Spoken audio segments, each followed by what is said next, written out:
सोचिए, अगर हमारी आर्थिक सच्चाई किस्मत से तय नहीं होती, बल्कि उसे बदला जा सकता हो। आज हम एक ऐसे ही पावरफुल तरीके को समझने वाले हैं जो एनर्जी के विज्ञान का इस्तेमाल करके दौलत को अपनी तरफ खींचने का दावा करता है। ये तो एक बहुत बड़ा दावा है ना? कि सिर्फ इस जानकारी को सुनने भर से ही जिंदगी में पैसों का फ्लो शुरू हो सकता है। और नहीं, ये कोई जादू टोना नहीं है, बल्कि इसके पीछे एक सिद्धांत है जिसे एनर्जी का विज्ञान कहा गया है। चलिए जरा गहराई से समझते हैं कि इसका मतलब आखिर है क्या। और पता है, ये सिर्फ थ्योरी नहीं लगती। ऐसी कई कहानियां हैं जहां लोगों ने इन आइडियाज को अपनाया और उन्हें तुरंत हैरान करने वाले नतीजे मिले। कहीं अचानक पैसे आ गए, तो कहीं से दुगनी सैलरी वाली नौकरी का ऑफर। सवाल ये है कि ये मुमकिन कैसे है? तो फिर इसका राज क्या है?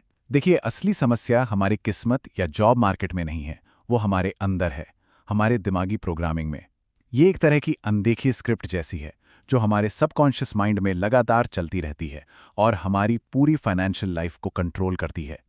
इस लाइन पर जरा गौर कीजिए। मतलब पैसों की तंगी कोई ऐसी चीज नहीं है जिसके साथ इंसान पैदा होता है। ये तो कुछ ऐसा है जो उसे सिखाया गया है। और सबसे अच्छी बात पता है क्या है? जो कुछ भी सीखा गया है उसे भुलाकर उसे फिर से रीप्रोग्राम किया जा सकता है। इसे ऐसे समझिए, नियति यानी डेस्टिनी वो तो पत्थर की लकीर जैसी है, लेकिन प्रोग्रामिंग वो तो बस एक सॉफ्टवेयर है। और किसी भी सॉफ्टवेयर की तरह उसे अपडेट, अपग्रेड या यहां तक कि पूरी तरह से बदला भी जा सकता है। और यही वो फर्क है जो तेजी से बदलाव लाने की चाबी है। इसी प्रोग्रामिंग को फाइनेंशियल ब्लूप्रिंट कहा जाता है। ये दिमाग का वो ऑपरेटिंग सिस्टम है जो बचपन में ही इंस्टॉल हो गया था। याद है, कितनी बार सुना होगा, पैसे क्या पेड़ पर उगते हैं?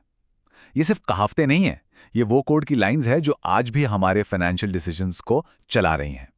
तो ठीक है, अगर समस्या हमारी प्रोग्रामिंग है तो सॉल्यूशन क्या है? ये सब एक बहुत ही सिंपल लेकिन उतने ही गहरे सिद्धांत पर आकर टिकता है, आकर्षण बनाम भटकाव। यही है मैनिफेस्टेशन की वो छिपी हुई चाबी। हम अक्सर सोचते हैं कि अट्रैक्शन का दुश्मन डाउट है या नेगेटिविटी है, लेकिन असल में वो है डिस्ट्रैक्शन यानी भटकाव। जब हमारा ध्यान एक लेजर की तरह फोकस होने के बजाय एक टॉर्च की तरह बिखरा होता है, तो सारी की सारी एनर्जी बस बर्बाद हो जाती है। प्रोसेस बहुत सीधा है। जहां ध्यान जाता है वहीं ऊर्जा बहती है, और जिस चीज पर फोकस होता है वही चीज बढ़ती है। यह जिंदगी का एक फंडामेंटल लॉ है ना? सवाल यह है कि हम अपनी एनर्जी इन्वेस्ट कहां कर रहे हैं। तो असली चाबी यह है कि बाहरी दुनिया से वैलिडेशन ढूंढना बंद किया जाए और इसके बजाय उस सारी एनर्जी को अंदर की तरफ मोड़ दिया जाए, अपनी दौलत में एक अटूट विश्वास बनाने पर। दुनिया को कुछ भी साबित नहीं करना है, वो इंसान जिसे यकीन दिलाना है वो हम खुद हैं। तो सवाल आता है कि ये रीप्रोग्रामिंग असल में की कैसे जाए। इसके लिए एक बहुत पावरफुल टूल बताया गया है, अफर्मेशंस।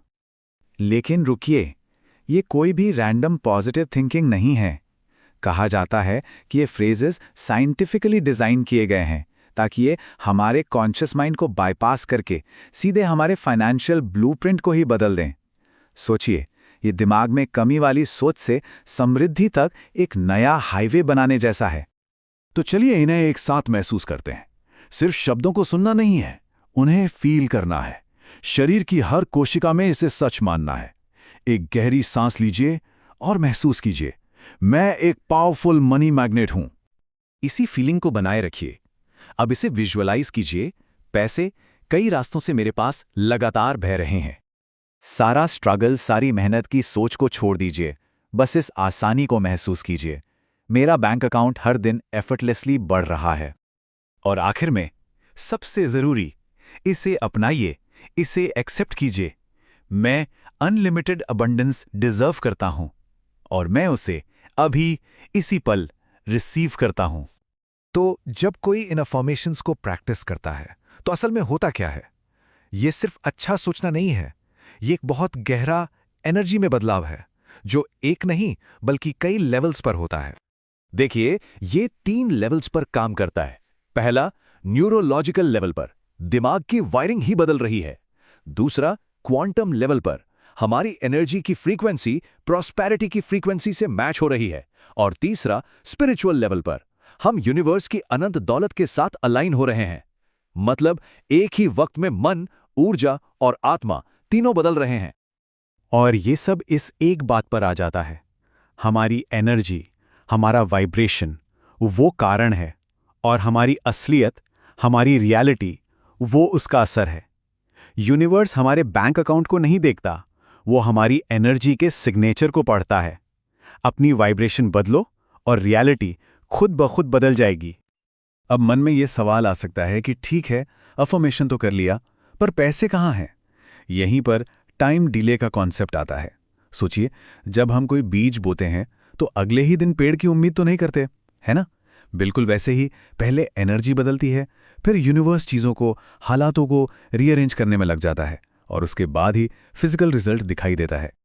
तो बस अपनी आंखें खुली रखनी है। यूनिवर्स संकेत भेजेगा कि हाँ, चीज़ें बदल रही हैं। हो सकता है कोई अनएक्सपेक्टेड चेक आ जाए, या कोई ऐसा फ़ोन कॉल जो नए मौके लाए, या फिर दिमाग में कोई ज़बरदस्त आइडिया आ जाए। ये सब इस बात के साइंस हैं कि एनर्जी का बदलाव अब फिजिकल वर्ल्ड में असर दिखाने लगा है। तो आखिर में हम आपको बस एक पावरफुल सवाल के साथ छोड़े जा रहे हैं। जरा सोचिए, क्या हो अगर हमारी एनर्जी ही हमारी असलियत हो? इस पर विचार जरूर कीजिएगा।